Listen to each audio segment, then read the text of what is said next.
Imagine, if you will, a tree. No ordinary tree, but one that harbors a chilling secret. Picture an ancient, twisted sentinel standing alone in a desolate landscape. Its gnarled branches reach out like skeletal fingers scratching at the moonlit sky. The wind whistles through the hollows of its bark, whispering untold tales of dread and despair. This is no ordinary tree. It's a beacon of foreboding, a monument to malevolence. It's not the twisted limbs or the ominous silence that surrounds it that chills the bone. It's the sense of unnatural aura it exudes, the feeling of something lurking, something unseen. Recent whispers speak of a disturbing discovery, a discovery that sends shivers down the spine of even the bravest souls. It's not just a tree, it's a tomb harboring an entity as ancient as the tree itself. Beneath its gnarled roots, a malevolent force resides, waiting to be awakened. As with any object of fear, the tree carries a legend, a tale of horror that sends shivers down the spine of the bravest souls. Our story takes us back to a time shrouded in the mists of forgotten years, where whispers of a malevolent spirit within the tree began to circulate. This is no ordinary spirit, mind you. It is said to be an entity of pure malevolence, a spectral figure whose roots run as deep as the ancient tree it calls home. This spirit, they say, is not of this world. It's a remnant of a time when the line between the living and the dead was blurred, a time when spirits roamed the earth alongside mortals. The tree, with its gnarled branches and hollowed-out trunk, became its dwelling and its tether to our world. Over the years, countless tales of unfortunate souls who dared to cross its path have been shared. One such tale speaks of a brave yet foolish young man who, in an act of defiance, carved his initials into the tree's bark. It was a brazen act, one that was said to have angered the spirit. The man was found the next day, lifeless, his initials etched into his own skin in a cruel mimicry of his deed. Then there was the story of a young couple who sought shelter under the tree during a raging storm. The next morning, villagers discovered their bodies, frozen in a terrified embrace, their faces twisted in perpetual horror. No one could explain the cause, but the villagers knew. They knew the tree had claimed 2 more victims. And so, countless tales like these have woven a tapestry of fear and respect for the tree. It's a chilling reminder of the unknown, of the thin veil that separates our world from the one beyond. The tree, they say, is not just a tree, it's a gateway to something far more sinister. But legends are just stories, aren't they? That's what our protagonist thought until one fateful encounter. Meet John, a man of logic and reason, unswayed by old wives' tales or local folklore.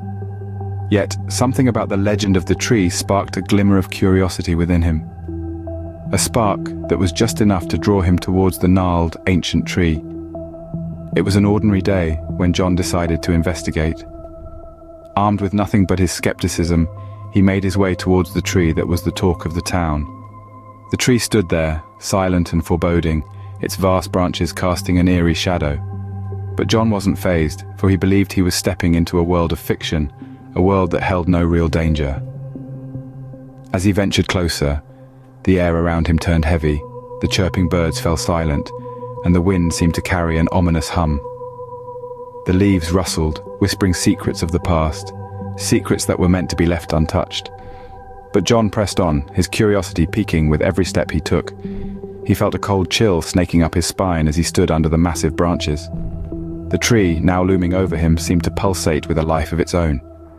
He could almost hear the faint heartbeat of the tree, a rhythm that echoed the tales of terror spun around it. Suddenly the ground beneath him seemed to tremble, a low rumbling sound filled the air, and the tree's shadows twisted and turned in unnatural ways. Fear now started to creep into John's mind, replacing his initial skepticism. He had come face to face with something that couldn't be explained by logic or reason. And then he heard it, a sound that sent shivers down his spine. It was a whisper, a hiss, a threat. It wasn't the wind or the rustling leaves. No, this was something else. Something that came from beneath the tree. He stood frozen, the eerie whispers echoing in his ears, the reality of the legend sinking in. And then, just as the sun set, he heard it. A whisper, a hiss, a threat, from beneath the tree. Our protagonist was never the same. He'd stirred something, something that should have been left alone. The aftermath of the encounter was a whirlwind of unexpected and chilling changes. Our protagonist's life was no longer what it used to be. The mundane had been replaced with a constant sense of unease, a feeling of being watched, a feeling of being hunted. His nights, once filled with serene slumber, were now consumed by nightmares. Dreams of gnarled branches reaching out, of whispers in the wind that chilled his very soul. The days were no better. Objects would mysteriously move around his house, doors would slam shut on their own, and he would often find himself waking up in places he didn't remember falling asleep. His friends noticed the change too. The once vibrant and carefree spirit was now a shadow of his former self, a man haunted by something unseen. He was jumpy, always looking over his shoulder, always expecting something to emerge from the shadows. His world had become a living nightmare, all because he dared to disturb the ancient entity that resided under the tree. He'd awoken it, and now it was awake. It had no intention of returning to its slumber. Life as he knew it was over. The tree, the entity, had claimed him. It was a constant presence in his life, an unshakable shadow, a haunting melody in the wind. He could feel it, always, the presence, the malevolence. The tree was not done with him. In a desperate bid to end his torment, he decided to confront the tree once again. A sense of resolve propelled him forward, guiding him back to the twisted silhouette of the tree.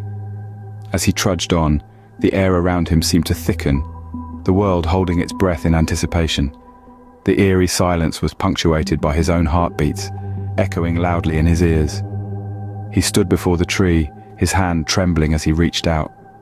And then, just as he reaches out to touch the tree, everything goes black.